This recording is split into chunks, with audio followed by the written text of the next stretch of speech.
Ano to? 810 pesos pa yung upgrade. So, ito yung unang pagkain na yes! Ang malas naman, di ba? Nandiyan yung Dolby Tower. Ang ganda. Hello! Good morning, Bessies! So, ngayon, aalis na naman tayo sa Manila. Yes! And for today's video, as you see naman sa title, pupunta tayo sa Japan! And I'm very excited kasi last time na pumunta ako sa Japan, sobrang tagal na, like high school pa ako. Hindi pa ako vlogger noon, kaya wala pa lang masyadong memories. But for this trip, syempre, sa lahat ng pupuntahan natin, i-vlog ko yan. And also, kasama ko si Mama na nandyan siya, kumakain pa siya. Right now kasi andito kami sa may Marhaba Lounge. Close pa kasi yung A Lounge, 5 AM pa pala yung nagbubukas dito sa Terminal 3. Yung Pags, waitlist kami ng mga 3:30 AM pa, so ang tagal. It's currently 2:54 AM and yung flight namin 4:30 AM pa. So, medyo matagal pa kami dito magsistay. Actually, hindi ko alam kung anong gagawin namin for today kasi syempre, pagdating namin doon sa Japan, hindi pa kami pwede mag-check-in. So, iwan na lang muna namin yung luggage namin doon sa may hotel. Tapos, ewan ko, we're just gonna go around the area, explore, and na-excite ako super sa local food. So, ayun lang, Bessie. So, kain muna ako dito.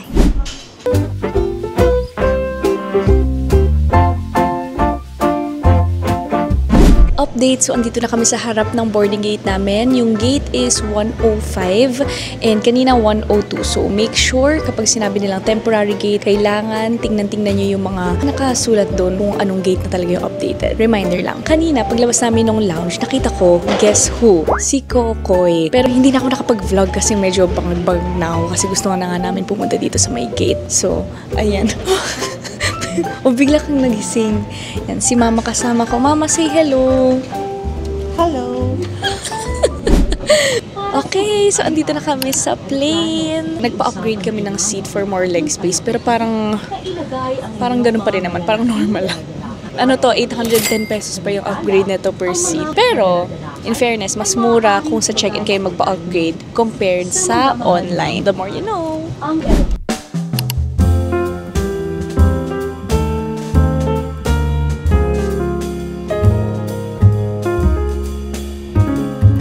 Para di na kayo mahirapan, bibigyan na kayo ng arrival card. So, kailangan nyo lang itong i-fill out. Madali lang naman yung mga kailangan dyan. Ayan, ganyan siya. And then, sa likod, may mga questions. And then, dala na lang kayo para mas madali. Yan na, arrivals. Punta doon. So, from Terminal 3, lumabas kami kasi kailangan namin pumunta doon sa may Keisei Skyliner line. Ito yun, from Klook. And tinanong ko, kailangan pumunta kami sa Terminal 2. So, right now, nandito kami sa may free shuttle bus nila. Pag punta yung Terminal 2, pwede kayong maglakad ng 10 minutes papunta doon or sakyan nyo itong free shuttle bus na to. Color yellow siya. Tapos, scheduled naman siya every 3 to 6 minutes. Yan ang hirap kapag madami kang dala. Wala pa nga to eh. Hopefully, wala kaming madaan na masyadong madaming stairs. Ganyan yung itsura nung shuttle bus. Yan, color yellow, free terminal nakasulat. And then, pupunta kayo dito. Titingnan nyo lang yan, nakasulat train. Now, keep going straight. Tapos si Mama, nakapunta na kasi siya ng Japan recently. Kasama yung kapatid ko, di ako kasama. So, last time, ang sinakyan niya is yung ANA Airline. Eh ngayon, nag-Air Asia kami, kaya dun kami sa Terminal 3. Ngayon, alam na daw niya dito. So, buti na lang kasama si Mama dahil para siya na mag-navigate. Ba't kita pinapahiya? Mamaya nakalimutan ko yung kapatid.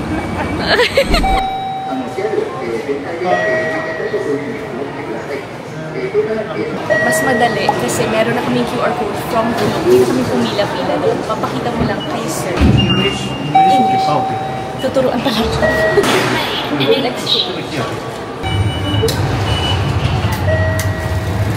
na, diba? So, ganun lang. So, ito yung ticket na nakuha namin. Car 6. Kaya, finalo namin yan. Nakasulat dyan. Your car number 6. Pwede naman kayong mag-choose ng specific seat or pwedeng hindi.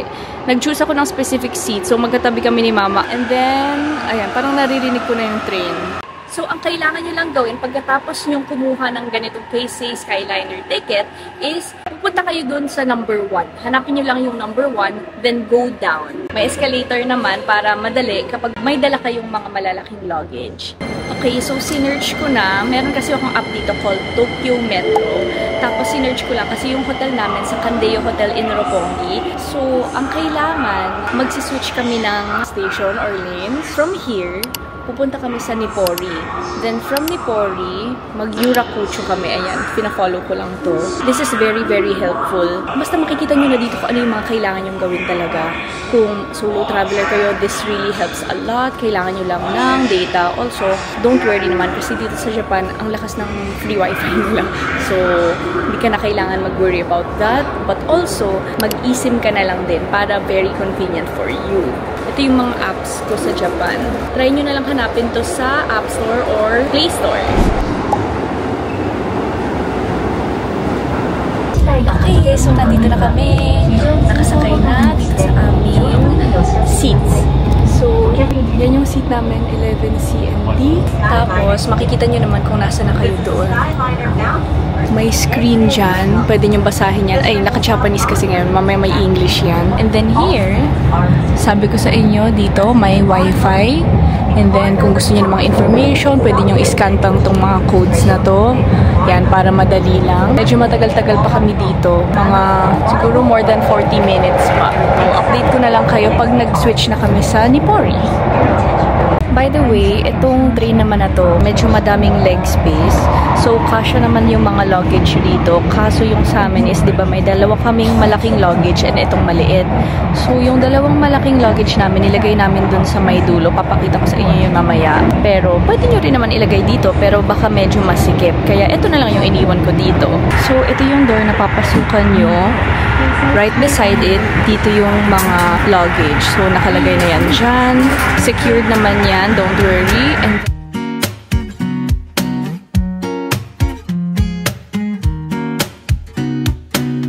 so, ngayon, nandito na kami sa Nippori. Change kami dito sa JY line, itong light green. Kasi kailangan na namin pumunta doon sa Roppongi. So, ito na yung next stop namin. Okay. So, ito na, nakuha na natin yung tickets papunta din sa next stop natin. Kailangan pala, huwag nyo walain yung old ticket kasi kailangan nyo siyang ibalik dito. Unless meron kayong Suico card, dyan nyo iaano yung, parang ito-top up nyo siya. Dito siya. Pero, for now, ito muna tayo, individual tickets. Pwede rin naman to. So, mag-change station kasi kami. Buti na lang may mga elevator dito kasi mahirap kapag to ay stairs namin. Kaya, ayan. Okay. Sa sobrang gusto namin magtipid, ito na. Ito na yung Hibiya line. Eh, walang elevator or escalator pababa. Tapos, ako naman ang magbababa nito. Ay, good luck. Ano, worth it ba? Yes! Sa taxi fare.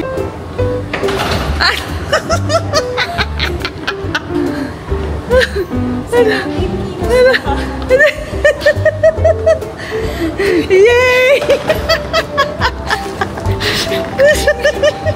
Lunch break!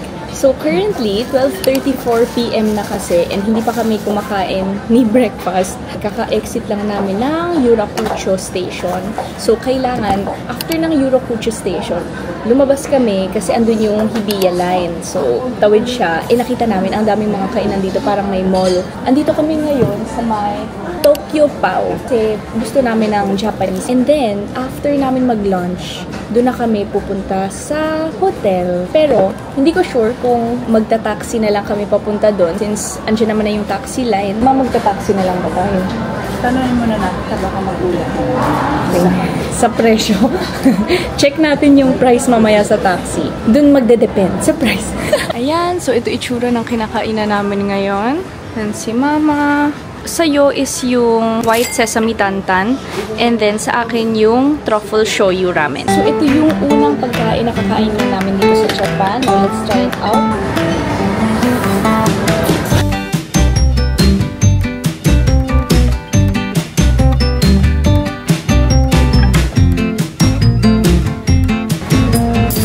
Wow, sarap! Finally, nagwagi na kami at nandito na kami sa may Hibiya Station. Yung literal na hinihintay na talaga yung train. And ito yung pupuntahan namin sa Roppongi. Ito pala ay approximate travel time Yan. Baka curious kayo kung anong meaning ng mga numbers na yan. So, meaning from Hibiya, 9 minutes lang yung ride to Roppongi. H04. Let's go! Ito yung receipt kanina. So, 2 tickets na 2 adults from Hibiya to Roppongi Station. So, andito na kami sa My Candeo Hotel. This is our room, 1503. And now, ang ganda! Kahit maliit lang siya, ang ganda niya. Let me give you a room tour. First of all, merong 2 single beds. Dito kasi may onsen, kaya provided na rin yung sleepwear. Ito, pwede mo rin kasi itong dalhin dun sa may spa, which is yung onsen nga. Kaya may ganyan. May slippers na rin right there. You have a TV, 2 water bottles na pwedeng ma-restock everyday. Yan yung parang open mini bar nila. You have a kettle. You have the toiletries right here. Ayan siya. And then, meron din silang mini ref. Over here daw, kitang-kita mo yung Tokyo Tower dito sa room namin, which is nice. Let's see kung... Oh my God, nandyan! Nandyan yung Tokyo Tower. Ang ganda. Okay, take note nyo ha. Take note, room 1503 kapag dito kayo sa Candeo Hotels Roppongi. Okay? So, yan. Meron din ditong parang sitting area. Medyo spacious na rin ha. Tapos may luggage rack na rin. May hangers. Full body mirror. And then this is the bathroom. Yan. So, meron na ditong bathtub. You have the shower, a big mirror, very clean. Complete toiletries na rin. Andiyan na rin yung lahat ng mga body wash, conditioner, shampoo. You have your toothbrush, the sinks right here. Syempre, Japanese toilet with the hair dryer right there. Ito na yung mga buttons sa Japanese toilet. Ito talaga my favorite. Okay, so yun lang naman yung room dito sa Candeo Hotels. Very nice. Ito talaga, binook ko to sa Agoda kasi last minute na kami nakapag-book. Sa Klook kasi, wala na siya, sold out na siya. So, minsan kapag wala sa Klook, nagbo-book na ako sa Agoda. Pero try nyo rin kasi minsan, nagbababa or nagdi-discount si Klook ng mga price nila. So, kapag sa Klook kayo magbo-book, don't forget you can use my code KLOOKJUSTINE for an additional 5% off. Diba? Okay. Hello, Bessies! Okay, so ngayon, pupunta naman kami sa Ginza. So, nag-freshen up na kami ni Mama. Iba na yung aming mga itsura. Although, nagpa-basic outfit muna kami ngayon. Malapit lang naman dito yung Roppongi Station. So, this is the hotel. Ayan, Candeo Hotels. And then, naglalakad lang kami pa-straight. So, mga around 5 minutes walk lang naman siya. Tapos, nandun na kami sa Roppongi Station. Then, yung Ginza, around 8 minutes ride lang naman. So, malapit lang. Ito yung nakikita namin. Yan. Very nice, very clean. Tsaka yung weather ngayon, it's October 15. Okay naman siya. Hindi siya super init, di rin super lamig. So, ayos lang. Chilly. Pero kaya pang mag-shorts. Ganong vibe. Dati kasi, mga ganitong time, mga October ganyan, medyo malamig na. Late umano ngayon yung lamig. So, siguro mga November pa to papasok yung super lamig. Pero tomorrow kasi pupunta kami ng Mount Fuji and Hakone day tour. So, kailangan namin malamig na clothes. Kaya today, check namin kung makakahanap kami ng masya-shop doon sa Ginza. Exciting! Ayan, super bilis lang. Nandito na kami sa Roppongi Station. So, bababa lang, bibili ng ticket, and we're good. Actually, maghahanap nga ako dito kung saan makakabili ng Suico card. Kasi, para mas convenient, diba? And since naka-multiple entry tayo, for sure, babalik-balik ako dito sa Japan and I'm going to need that card. Okay, nakuha na natin yung ticket. So, here, nandito tayo sa Roppongi. 2, 3, 4, 5. 5th stop, Ginza. Ayan, so 10 minutes. Before kami mag-shopping, pumunta muna kami dito sa Ginza Byrin. Ito siya sa Google Maps. Ganyan yung isa-search nyo. And, ang makikita nyo dito is mga tonkatsu, mga ganitong kato menu. Kaya ako to gustong puntahan kasi dahil dito, Kurobuta Loin Pork Cutlet Set Meal. This is 3,600. So, that's roughly around 1,200 pesos. More or less, 1,500, gano'n. Ito yung in-order namin, as well as ito. Kasi, ang plano talaga namin is sharing. Pero, hindi daw pwede. Kailangan 1 dish per person. So, yun. Ang laki. Ang dami. And then, yung kay Mama, ayan. Actually, pwede pa rin naman tayo mag-share. Kuha ka na lang sa plate ko. Basta may 1 dish na tayo dyan.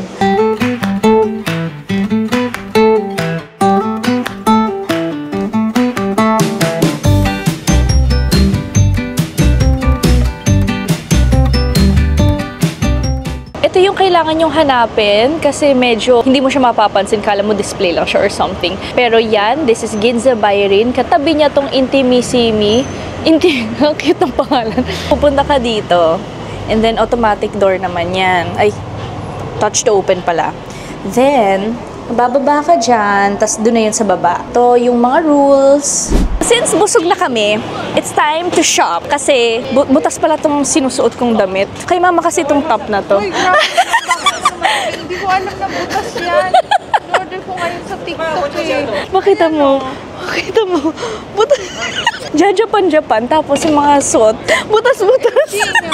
Ang gusto ko kasing puntahan is yung Uniqlo dito. Since nandito naman na kami sa Ginza. Yung Uniqlo dito, yung 12 floors. Di ba, mama?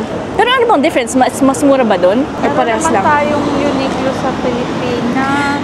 Para makita lang natin yung 12 floors. Nakakapagod umakyat. Fine! O ano bang gusto mong gawin dito? Pakita natin yung place. Ayan na siya. So dito kasi sa Ginza, guys, more on like high-end luxury brands yung andito. Ay, ito na! Ito na siya! Ito na yung Uniqlo. Ayaw mo pa, ha? Wala, papasok talaga tayo. Ako pupunta dun sa kabila, ikaw dito. O sige, dun daw siya sa mga high-end. Pero dito ako sa Uniqlo, ito lang kaya ko for now. Ayan na siya, whee! Ito yung 12 floors na Uniqlo. Actually, naku-curious din talaga ako kung ano kaya to? Mga mura ba sa loob? Magkano ba? Like, how affordable? How cheap? Tingnan natin. Let's go! Success! Woohoo! Nakakuha din. Pero alam nyo ba, besis, ang ano naman dito sa Uniqlo, ano lang naman parang same lang siya sa price. Mas nakakatuwa lang mag-shopping talaga dahil 12 floors. Pero parang same lang din naman yung price nung kinompare ko. Kasi kakabili lang ni mama ng Uniqlo parang last week. Tapos sabi ko kung parehas ba yung price. Parang difference lang 90 pesos, ganon. So, ayun, I think for the experience. Pero masaya din kasi ang dami naming nabili. Hello! Okay, so andito na ulit kami sa hotel. Alam nyo ba, ang daming nangyari kanina. So, after na nandun kami sa may Uniqlo, which is, eto na yun na nga yung last clip ko, diba? Dapat, mag-film ako kung nasan kami, ano pa yung mga dapat bibilhin. Gusto ko lang kayo isama kung anong ginagawa namin for today. Pero, ang nangyari, ang malas naman, diba? Kasi ang nangyari dun sa DJI ko, papakita ko sa inyo ha. Vinidyohan ko eh. Nagpanik na ako ng sobrang malala kanina. Tingnan nyo to. Tingnan nyo yan. Diba? Nakikita nyo yan? Naggaganyan-ganyan yung head. So sabi ko, anong nangyayari? First day pa man din dito sa Japan, tapos pupunta pa ako ng mga ibang bansa after this. Day 1 pa lang, naging gano'n na yung DJI ko. Well, to be fair, nabagsak ko na to mga 2 times. Pero hindi ko naman in-expect na magiging shaky, sira-sira na siya. So yun na nga. So panic-panic na ako. Ngayon, buti na lang talaga, si Ken talaga ay nagpapabili naman sa akin ng Pocket 3 also kasi gusto niyang gumamit din para sa business and all. Ngayon, naghanap-hanap ako mga DJI store na around the area lang. Ngayon, may nahanap kaming place, tapos hindi ko na-check na close na pala sila. Pagdating namin doon, 7 o'clock na, 6 p.m. sila close. Pero, may mga tao pa doon sa loob. So, kumatok ako, sabi ko, hello, I just have a question, ganyan. Ngayon, long story short, in-accommodate pa rin kami at bumili na ako ng bagong DJI Pocket 3 Creator Combo. Hindi naman to like super impulsive buy kasi nga, again, for Ken naman to. So, babayaran ako ni Ken ng itong ginastos ko para dito. Napaaga nga lang kasi day 1 binilhan ko na kaagad. Okay din naman though kasi since nasa Japan naman na 35,000 lang to kasi tax-free. Eh, last time yung binili ko, Creator Combo din. Dito rin sa Japan, nagpasabay ako kay Chuck and Joe. 36,000, 37,000, mga ganon. So, bumaba na rin talaga yung price ng Pocket 3. So, kung kayo gusto nyong bumili ng mga ganito, bumili na kayo dahil mas mura na siya ngayon. And okay na okay talaga siya, especially kung gusto nyong mag-vlog at mag-post sa social media for your business or kung ano pa man yan. So, okay yon. Pero yon, going back, gusto ko lang mag-show ng appreciation na, oh my God, grabe talaga yung customer service ng Japanese. Diba, like, close na nga sila. Tapos sabi ko, if ever you still have stock, I can buy it now. Ganyan, nagmamakakaawa na ako kasi nga gusto ko pang i-vlog tong buong Japan stay. Tapos sabi niya, okay, let me talk to the manager. Tapos biglang, okay na, yun na, nabili na. So, ang galing, di ba? Nakaka-impress at nag-in-accommodate niya pa rin ako. Wala naman akong sinabi agad-agad na parang nag-knock ako, tapos pabili agad, ganun. Hindi, pina-check ko mga muna yung shaking ko, tapos nag-Google Translate pa siya. As in, literally, tumulong talaga siya sa akin. So, sobrang galing. I love Japanese customer service. Now, medyo roller coaster yung nangyari today, pero at least, at the end of the day, masaya tayo. Pauwi naman kami ng maaga. It's currently 7:52 p.m. Okay to kasi wala pa kaming masyadong good sleep talaga. And then, bukas, maaga kami because meron kaming tour again saan? Sa Mount Fuji and Hakone. Kaya ayun, 7:30 ang call time namin doon. So, kailangan na namin mag-beauty rest and mag-prepare ng damit for tomorrow. Kaya ayun, this is gonna be a daily vlog. So, see you guys on the next vlog. Bye!